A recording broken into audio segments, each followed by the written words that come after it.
Apakah gagal bayar di tahun 2020 dengan gagal bayar di tahun 2021 risikonya sama? Ya, dan inilah yang mau saya bahas sebenarnya. Gagal bayar di pinjol legal atau tidak mampu bayar hutang di pinjaman online legal resmi OJK 2021. Resiko yang akan Anda dapatkan kalau kita merujuk ke... Terima kasih ya buat teman-teman semuanya yang sudah mau menyempatkan waktunya untuk hadir di channel Solusi Hutang. Saya ucapkan terima kasih banyak dan terima kasih banyak. Oke, apa resiko tidak bayar hutang di pinjaman online legal resmi di OJK dengan yang ilegal? Ya, ini banyak ditanyakan dan menjadi mungkin satu hal yang cukup membimbangkan dari teman-teman semuanya. Apa sih resikonya? Apa sih nanti akibat-akibat yang akan kita terima? Kan cukup membingungkan gitu loh ya.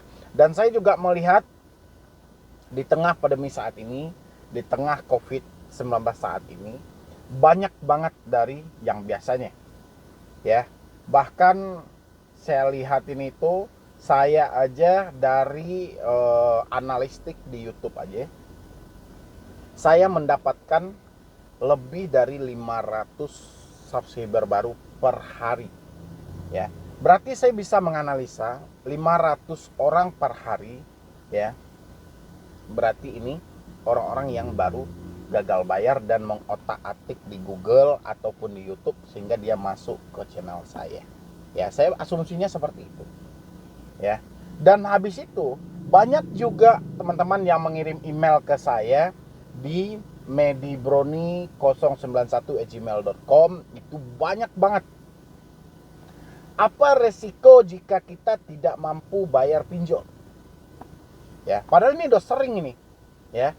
Dan yang menjadi kebingungan dari teman-teman itu, apakah gagal bayar di tahun 2020 dengan gagal bayar di tahun 2021 risikonya sama? Ya, dan inilah yang mau saya bahas sebenarnya.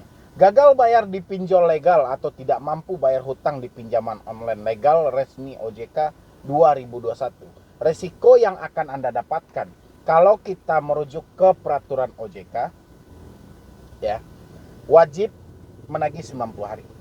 Ya, menagih wajib 90 hari ini yaitu tidak boleh melemparkan kepada pihak ketiga.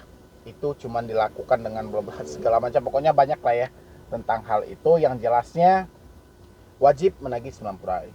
Lewat dari 90 hari, data diserahkan ke otoritas jasa keuangan. Untuk apa? Untuk di blacklist. Ya, di blacklist ini dimasukkan ke dalam daftar hitam atau di BI checking. Apa akibatnya nanti Bang kalau misalnya nama kita telah dimasukkan ke dalam blacklist ataupun daftar hitam?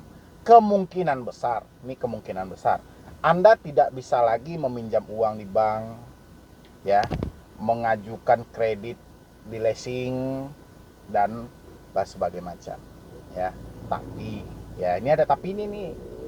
Kalau Anda kenal dengan si marketing, ya misal nama Anda telah masuk ini dalam blacklist pinjol, biar saya terangkan lah. Nama Anda sudah masuk ini dalam blacklist pinjol. Ya, habis itu Anda ingin nih beli motor. Saya beli motor. Gimana ya, nama saya sudah masuk dalam daftar BCK.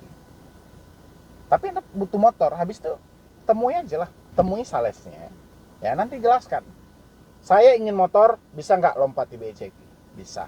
Ya, kalau itu yang Anda takutkan, itu salah satu risiko yang disampaikan oleh OJK dalam peraturan POJK 2016. Ya, apakah si pinjol ini cukup tenang dengan hal itu? Tidak. Meskipun nama Anda telah dimasukkan ke dalam skor kredit yang bermasalah atau di blacklist, si pinjol tidak pernah puas. Ya, dan dia terus berusaha untuk menagih dan menagih dengan segala opsi. Ya, bahkan tak jarang juga kita menemukan telepon berupa ancaman, telepon berupa caci maki, ya. Yang paling sering dilakukan di 2021 ini oleh pinjol legal adalah mencaci maki tapi tidak menyebutkan nama aplikasinya. Ya, ini sering dilakukan. Itu salah satu resikonya. Ya. Apa bedanya 2020, Bang? 2020 mereka mencaci maki tapi mereka menyebutkan dari aplikasi mana. Ya. Dia menyebutkan itu nama aplikasinya. Kalau 2021 tidak lagi. Ya, apalagi sudah separuh berjalan dari tahun 2021, mereka tidak menyebutkan lagi nama aplikasinya. Kenapa? Karena ada satu aturan yang keluar dari OJK bahwa pinjol legal kalau sempat menyalahkan aturan dan tidak SOP akan diberikan sanksi tegas. Ya, dan ini mereka setting lah. Supaya apa? Supaya orang-orang yang gagal bayar di pinjol legal mendapatkan caci maki dan hinaan dari debt collector. Mereka mau melapor kepada otoritas jasa keuangan, OJK menyampaikan pengaduan Anda tidak valid dan tidak mendasar. Karena tidak ada nama aplikasinya. Ya, itu salah satu resiko gagal bayar di pinjol legal 2000. Paham ya? Pertama di blacklist, habis itu Anda akan dihubungi dengan caci makian, dengan hinaan, tapi kita tidak tahu ini dari aplikasi mana. Ya, sering nggak itu Anda menerima chat buta, mereka langsung mencaci maki, ingin menyebarkan datanya, tapi tidak menyebutkan dari aplikasi mananya. Ya, kalau pinjol ilegal yang melakukan, pinjol ilegal dengan bangganya menyebutkan nama aplikasinya. Ya, tolong sampaikan kepada si A bayar hutangnya di aplikasi ini, itu pinjol ilegal. Kalau pinjol legal tidak, bayar hutang Anda di pinjaman online. Ya, itu pinjol legal. Itu Anda bisa lihat suatu perbedaannya. Kalau dari pinjol ilegal Anda bisa lihat aja itu. Mau dari Dana Rakyat, mau Dana Now, mau di mana, dia pasti nyebutkan pinjaman online aplikasinya ini segala macam, koin ini, banyak KSP ini, pasti dia menyebutkan nama aplikasinya. Kalau pinjol legal tidak. Ya, mereka mencaci maki, dia tidak akan menyebutkan nama aplikasinya. Itu lahir dari pinjol legal. Kenapa? Karena dia takut sanksi dari OJK. Kalau pinjol ilegal, sanksi apa yang mau dia takutkan? Ya, toh dia ada di Indonesia aja sudah melanggar hukum. Sanksi apa? Mereka nggak ada sanksi-sanksi, mereka nggak ada takut dari sanksi, risiko nggak ada. Mereka tinggal langsung sebutin nama aplikasinya sudah. Ya, makanya saya bilangin kemarin itu, kalau ada chat buta yang menagih ketika Anda gagal bayar, jangan ditanggapi karena soal hutang piutang ini privasi. Ya, cukup paham ya dari resiko kalau kita tidak bayar hutang di pinjaman online legal 2021. Bagaimana di pinjaman online ilegal, Bang? Pinjaman online ilegal dari dulu, dari 2017, 18, 19, 20, 21 sama. Sebar data, ancaman, caci maki, teroran, sebar foto, edit foto, video mesum, ini segala macam, pokoknya banyak. Ya, hampir sama. Yang namanya gagal bayar di pinjol ilegal hampir sama. Cuman perbedaannya 2020, 2021 adalah gagal bayar di pinjol legal. Kalau gagal bayar di pinjol ilegal, sama risikonya. Sebar data, ditakut-takuti, mau dipenjara, mau dipidana, diancam ini, diancam itu, mau didatangi ke rumah, mau ini segala macam. Padahal hasilnya bullshit, hasilnya nol.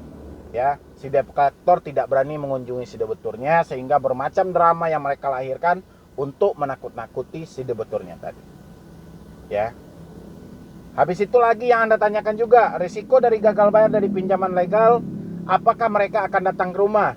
Tidak semua dari pinjol legal itu mempunyai DC lapangan. Ya, dan tidak semua daerah itu akan dikunjungi oleh petugas lapangan dari pinjol legal. Ya, jadi nggak perlu ada yang Anda takutkan. Bagaimana kita harusnya bersikap, Bang, menghadapi ketika kita ditelepon oleh DC dari pinjol legal? Tunjukkan sebuah ketegasan. Jangan tunjukkan rasa takut yang terlalu berlebihan. Ya, salah satu poin yang mengantarkan debt collector ke depan pintu Anda adalah cara Anda berkomunikasi dengan debt collector. Kalau Anda menunjukkan suatu kelemahan, debt collector dengan bangganya mereka akan datang dengan sendirinya ke tempat. Pinjol ilegal gimana, Bang? Pinjol ilegal saya jamin tidak akan datang ke tempat Anda. Karena itu akan membahayakan diri mereka sendiri. Ya, Anda masih ingat kemarin juga sudah ditangkap dari KSP Cinta Damai. Itu debt collectornya beserta dari orang-orang di pinjol itu juga ditangkap. Ya, kebayang nggak kalau pinjol ilegal juga hadir ke hadapan Anda? Sama aja mereka cari mati dan bunuh diri. Makanya mereka tidak mau hadir ke hadapan Anda, pinjol ilegal itu ya. Jadi mungkin dari saya cuman itu aja. Kurang lebih ya dari resiko gagal bayar di pinjol legal dan gagal bayar di pinjol ilegal.